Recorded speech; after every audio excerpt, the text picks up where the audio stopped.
Welcome back to the show, everyone. A pleasure to see our next guest. She's involved in all kinds of great causes and one very close to her heart that we're going to talk about today, but she's also the star of a very well-known sci-fi. That show would be Sanctuary, and she would be Amanda Tapping, and she is here right now. Hello, Amanda Tapping. Hello. How are things? Excellent. Thank you for asking. Pretty.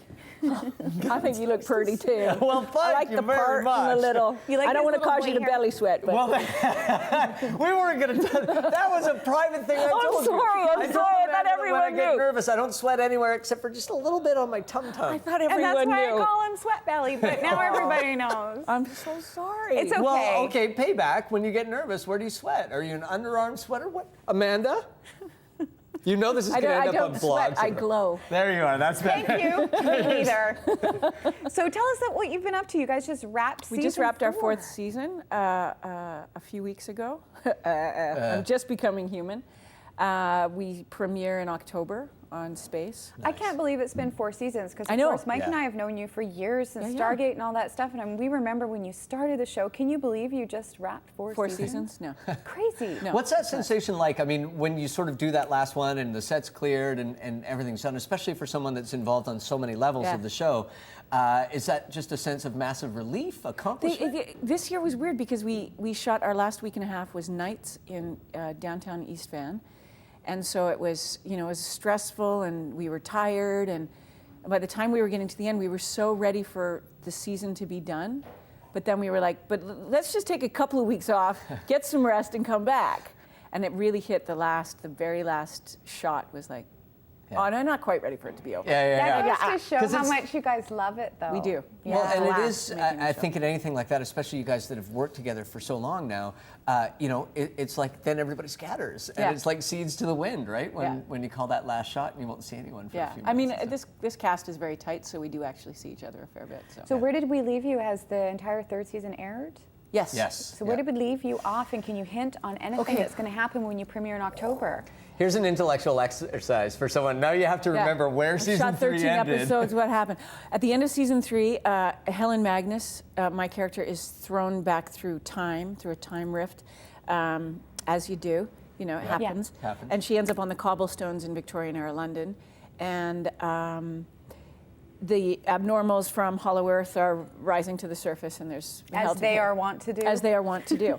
So all very typical. Yeah, just another day at the office. So we start for season Dr. 4 Magnus. in Victorian-era England and with the uprising. And honestly, I say this every time I come on the show, so I'm just going to keep saying it. It's our best season. Yeah. It really, really is. Yeah. It's amazing. Well, that's the progression in any show is always, I think, sort of a natural extension of that creative process. But to see what you guys have done, I mean, with the technology and the improvements that you guys find in the visual aspect of it, and then the story and the character arcs and everything, you guys really raise it every year. I think we do, and we do it for the same budget. Like we were probably one of the lowest budget shows in Vancouver. Really? And I think, I believe I think you're on the lowest budget show in Vancouver. The lowest budget sci-fi show in Vancouver. Our only special effect is Sweat Belly. Wait. And there it is. Okay, we want to tell you that Sanctuary is premiering in October, and the other reason why we brought you here is you are part of an amazing charity gala that's going to be happening on September 24th called Once Upon a Cure. Tell us this amazing story because it involves somebody that you work with. I'm involved because of Ryan Purcell, who is one of the camera operators on Sanctuary and worked on Stargate as well. He and his wife Deb have a 7-year-old son named Trey, and Trey has Hunter syndrome. And Trey was diagnosed just before his 2nd birthday, and at the time that Trey was diagnosed, there was very little hope for a cure. It's considered an orphan disease because very few people get it, so there's no research, there's no pharmaceutical support. And they got this prognosis, which was basically kids with Hunter syndrome may live into their teens, but not beyond that. What a thing for a parent to hear. Impossible, right? And they found out on Valentine's Day 2006. Oh my goodness. And when you read the symptomology, and it's sort of, it becomes one of those catch-alls almost, Hunter syndrome. Like they just give you a list of things to sort of look for. And basically what it is, it's part of the MPS family of diseases, which is mucopolysaccharidosis, which means that your body lacks the enzyme to break down sugar molecules. So what happens over time is there's an almost toxic buildup in your system, And kids with Hunter syndrome, their heads swell, their hearts, all your internal organs, the connective tissue, so you start to lose motor function. It can, not always, but it can affect your brain, which causes a degenerative, and obviously a delay in your progress as a normal child. Yeah. So what's happened with Trey, and because of Deb and Ryan, there was no support. There was no research being done in Canada. So they started. A lot of parents can relate to being stuck like that in the medical system. But you know, they did something very small that's turned into something very big. They started with a beautiful little fundraiser called Tacos for Trey, and they did it in their backyard. And the local film community came out to support, and they started raising money. And it was just a little family gathering, and it got so big that it outgrew their house. And they ended up doing it in a school last year in North Vancouver, took over an entire school for a Saturday, and just started raising more and more money. So Once Upon a Cure, the gala, is sort of an extension of that. What started as a little backyard barbecue, for all intent and purposes, has taken off to this incredible gala, which is being supported by the local film community in a beautiful way. Now let's look at some pictures of the family too, because people have to see this wonderful child. And maybe you can tell us some of the good news that's happened with some of the research that has been done. So this is Ryan and Deb. Trey is in the middle, Avery and Sadie. And they, right now, Trey in 2007 was the first child in Canada to receive enzyme replacement therapy, which is it was very new at that time. It had only been approved in the States in 2007, and he received it. And it really helped to slow down the progress of his disease. Again, it wasn't a cure, but it helped to slow it down. Yeah.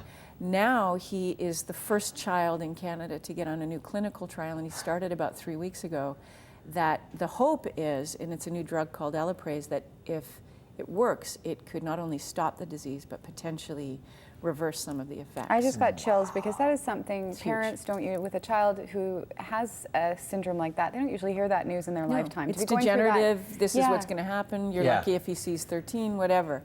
But there's another man in Canada, Simon Eibel, who has Hunter syndrome, and he is in his 30s. He's a powerhouse, and he and the Purcells are the only people raising money for Hunter syndrome. That's amazing. Amazing. Well, and to see that connection between raising funds, parents being proactive, and really believing that there is hope, and that you know, they're going to work hard towards that for their entire lives, and to see the result, and to see the progress starting to happen it's phenomenal. Inspirational. It's phenomenal. I mean, they still have to go down to North Carolina, Chapel Hill, to get his treatment. But the hope is that eventually everything will be available in Canada, and families in Canada who are affected by this, and it's not insignificant, will not have to leave the country to get help. Amazing. If you want to go to this great gala and help raise funds for such an amazing child, it's called Once Upon a Cure. It's the first annual gala that's going to be held Saturday, September the 24th. You can go to the website for more information. It's happening at the Sutton Place Hotel? It's happening at the Sutton Place, starts at 6 o'clock. There's also an online auction, which is happening right now. It just started on eBay, so you can check that out. What kind of stuff is there's available? all sorts of cool stuff. I mean, the sci-fi community has really stepped up. So there's all sorts of signed and cool when you things. look at there's special lunches. guests, I mean, if you are a fan of guests any sci-fi show in this city. And also the cast of Once Upon a Time, which is shooting here in town, which is Bobby Carlyle and Jennifer Goodwin. They're coming to the gala too. So it's Lou Diamond Phillips and Peter DeLuise. I mean, it's a whole cross-section of cool people. And it just goes to show how the community can come together. Thank you so much, Amanda. Thank you so much for having me. Always such a pleasure to see you. So go to the website, get some tickets, find out more. You can go online to find out more about the auction as well.